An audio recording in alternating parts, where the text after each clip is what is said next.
Hello everyone, welcome to Anu's classroom. So first semester people are having the next exam as MMPC 4, right? Accounting for managers. So I got a request to make a video on human resource accounting methods. So this is that video wherein we will have a little bit in-depth analysis of the various methods of human resource accounting. Now we already have a video on human resource accounting in the MMPC 4 playlist along with all the other all the other topics in there. In case you guys have any doubt, do let me know on any specific topic. I'll try my best to clarify it before your exams. So let's get started with this human resource accounting concept. Okay, so a quick recap on what human resource accounting is. What do you think human resource accounting is? It is accounting for all the human resources of the organization. So accounting for human resources, what does that mean? Our human resource spending. So the whole concept of this human resource accounting is like what you can say. It is not like we are tracking and analyzing human resources just like any other operation or financial operation or something like that. No, it is not like that, but rather it encompasses everything from collecting, analyzing and reporting data about all the things related to employees, like their benefits, their compensation packages and any other benefits, like maybe you guys have the employees are given any medical benefits or some kind of other perks, bonuses, things like that. So everything that is related to human resources. So that is human resource accounting. Okay, so employee costs, that is cost to company, the value of that particular the value that particular employee brings to the company, including their performance, then their compensations, benefits, any amount of money we are having to spend for their training, all those things. So HR professionals, HR managers, they use various tools to track and analyze such data through, say, employee surveys, performance reviews, compensation benefit reports and such things. Okay, so the what you can say, along with tracking for the employee, the HR professionals also have to track for the whole organization as a whole in order to make sure that the employees' performance and employee costs actually are taking us closer to the organization's achieving the organization's goals and objectives. Otherwise there's a problem. We'll have to realign either the training or the benefits or the grievance redressal policy, something like that we'll have to take up, right? So the process of HR accounting is like, first we have to understand the need of the organization as well as the employees. Then we have to identify and develop appropriate human resources. That is, we have to put out the job advertisement, set up a interview process, selection criteria, and make sure that you're getting the right person for the right job, things like that, right? Effective recruitment, selection, training, development, compensation programs, all those things we'll have to decide and implement. And we have to also maintain an accurate and up-to-date HR system, so that we know how much people we have, what are their skill sets and everything. Okay, and we have also as part of HRA, we have to ensure that all employees are treated equally and fairly. There is no pay parity, there is no what you can say, any kind of discrimination or things like that. Maintain an accurate and up-to-date payroll system as well. So those are a few of the accounting processes and the objectives and the whole importance of it. Okay, so coming to the human resource accounting methods. Okay, according to our textbook, we have two major methods of human resource accounting. Okay, so the first one is the method based on the cost and the second one is the method based on value. Now, methods based on cost include the original cost approach, the replacement cost approach, opportunity cost approach, and standard cost approach. Okay, so original cost approach, replacement cost approach, opportunity cost approach and standard cost approach. Method based on, so that was the methods of human resource accounting based on cost. Based on value, we have methods like Lev and Schwartz present value of future earning model. Okay, Lev and Schwartz present value of future earnings. Present value of Lev and Schwartz present value of future earnings model we have. We have Flumholtz stochastic model, stochastic rewards valuation model. We have present value of net benefits model, or also known as the Morse model. Okay, so these are the three types of, not just three, there are others also, like Hermansen model is there. Hermansen's unpurchased goodwill method is also there. Okay, so Hermansen's model and Hermansen's unpurchased goodwill model. So these are the 1, 2, 3, 4, 5 models based on value and 4 models based on cost. So if a question comes regarding human resource accounting methods, you can start by saying what you understand by human resource accounting, a very small brief about the importance of having human resource accounting or the steps, whatever you can recollect on human resource accounting in general you can write, and then you can go and state that there are two methods. Broad classification is based on cost and value, and then based on cost we have different approaches like original cost approach, replacement opportunity, like that. Based on value we have Levin Schwartz present value of future earnings method, Flumholz stochastic rewards valuation model, present value of net benefits model, Hermansen model, and Hermansen's unpurchased goodwill method. So these names make sure you remember properly. Okay, so then after that you can go and expand each of these, then it will be good enough for 20 marks. If a question comes about just about human resource accounting methods, so this is how you will have to plan your answer. Okay, so coming to this, now let us look a little bit in depth into each of these models. Okay, so what is this original cost approach, or also known as the historical cost approach? We will first check that.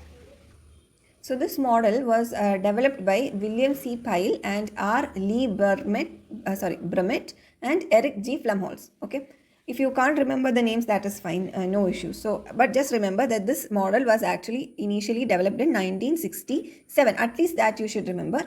And as per this approach, they classified, or they observed that certain costs are incurred in the human resource investment subsystem. Okay, so investing in human resources for your organization involves these 4 main type of costs. What are they? Acquisition cost, the cost of acquiring a talent. Okay, the cost related to training and developing that particular talent, the cost the company has to incur to ensure the welfare of that particular talent, and any other cost, that is miscellaneous cost that might come up. Okay, so these were the 4 basic or the most important costs which are a company has to incur because when they invest in the human resource.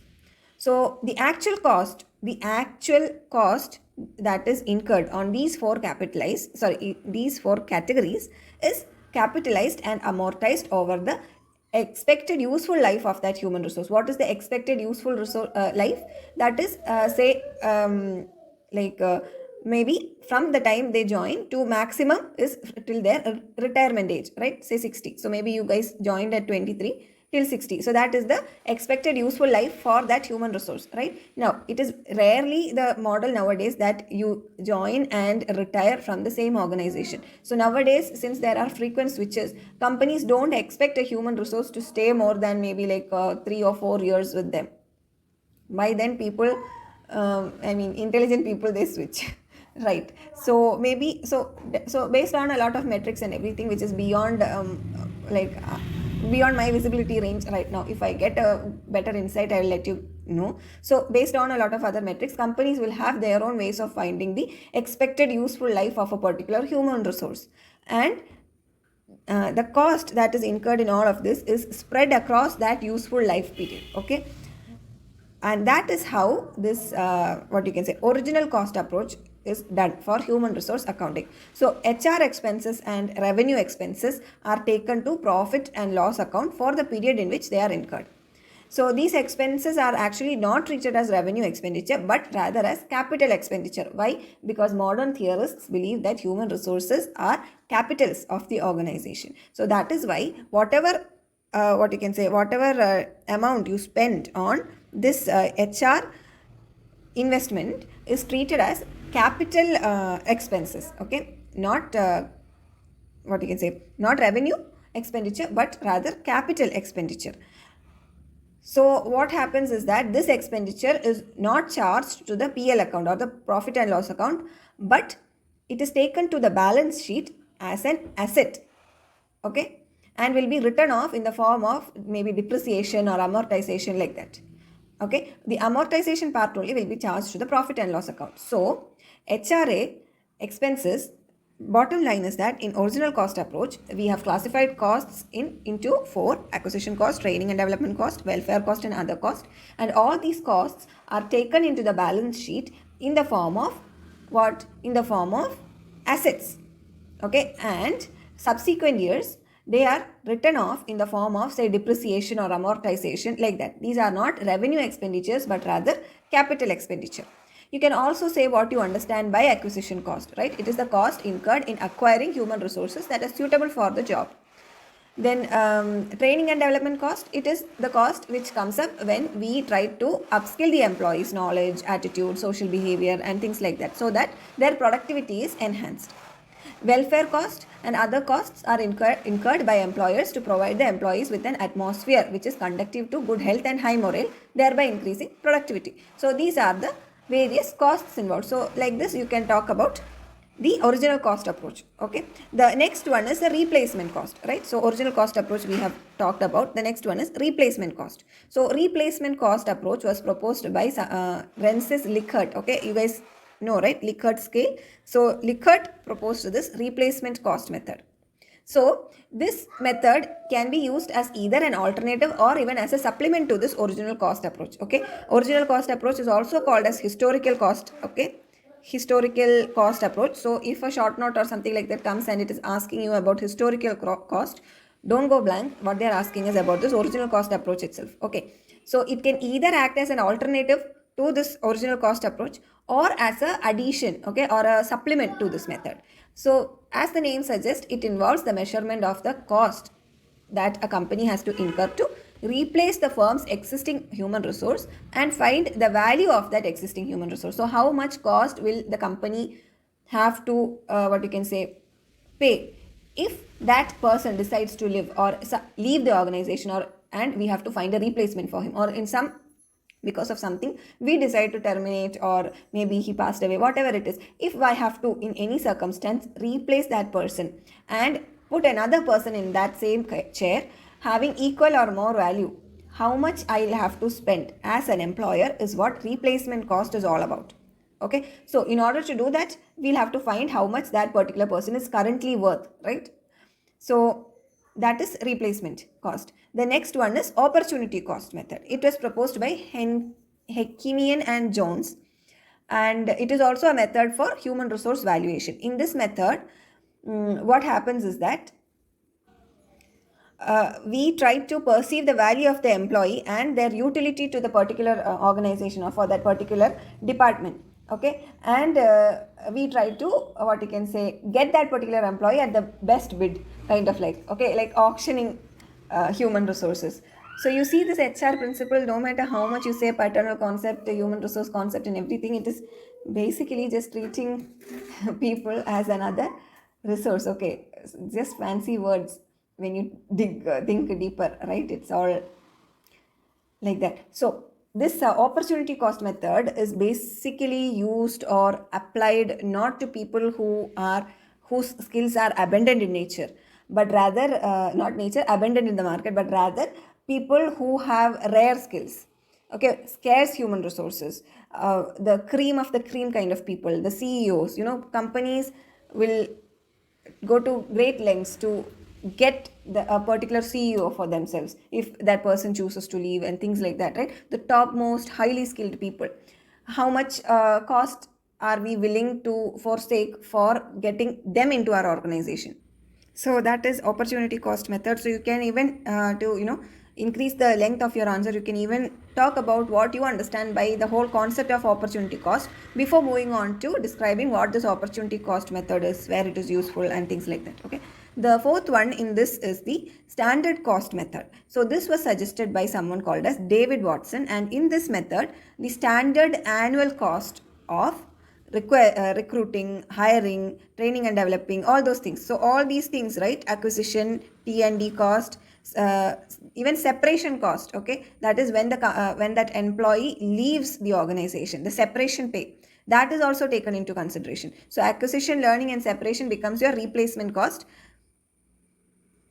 and all these kind of costs together annually how much for all these costs, annually how much the employer is having to pay. That is taken into consideration to calculate the value of human resource. And this total standard cost for all employees is treated as the value of that particular human resource for the organization. So that is the standard cost approach. So I hope you are clear about the 4 types of cost based model of HRA, right? Now we will move on to the next one, that is value based model. The first one is Lev and Schwartz present value of future earnings model. So just like how accounting says that money has present and future values, and any decision in the future or any decision that could impact the future cost or future revenue, we'll have to, when we decide it today, we'll have to decide it using the discounting principle and all, right? That we have to project either today's value to future or backtrace future value to today's value and then come up with a suitable decision. That is how accounting is all about, right?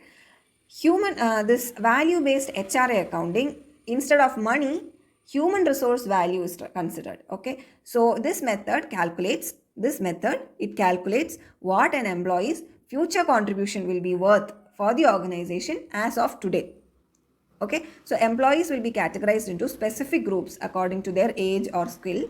Average annual earnings will be determined for all these different age groups, and total compensation till that person's retirement, okay, or the what you can say useful lifespan or something like that, you can think, till that is calculated, and the total compensation is calculated, and the total compensation from today till that particular retirement age will be calculated and discounted at the rate of cost of capital. Okay, rate of cost of capital. And we'll decide whether we have to, or whether this person is valuable to the company or not.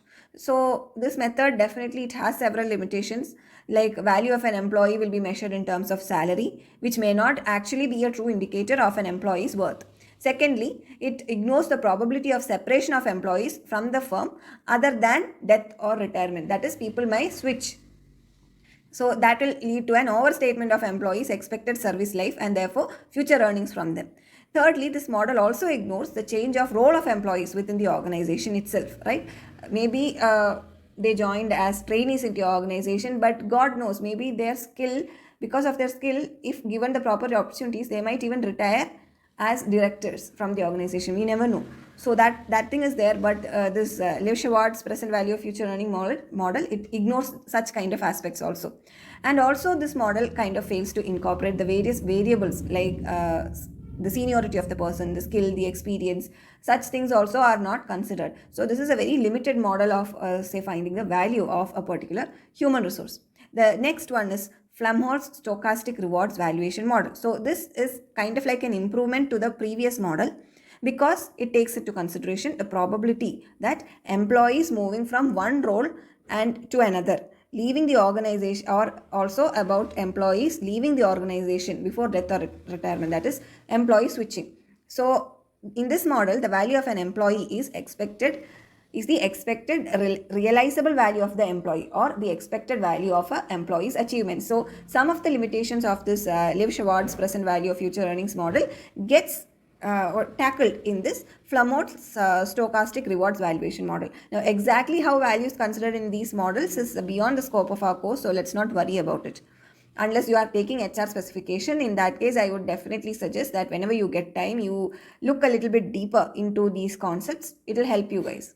Okay, so the third one is the Morse model, or the present value of net benefits obtained. So question might ask you about Morse model, or it might ask you about present value of net benefits obtained model. Either way, you should know that it is the same thing that you have to answer for. So this model was presented by Morse in 1973. Okay, what it suggests is that value of human resources is equivalent to the present value of net benefits derived by the firm from the services of its employees. Okay, value of human resources is equivalent to the present value of net benefits derived by the firm from the service of its employees. I'll write it down. So Morse model, once again I'm repeating, it is the value of human resources equivalent to the present value of the net benefits derived by the firm from the services of its employees. How do we calculate it? First, we estimate the gross value of services that are likely to be given or rendered by the employee.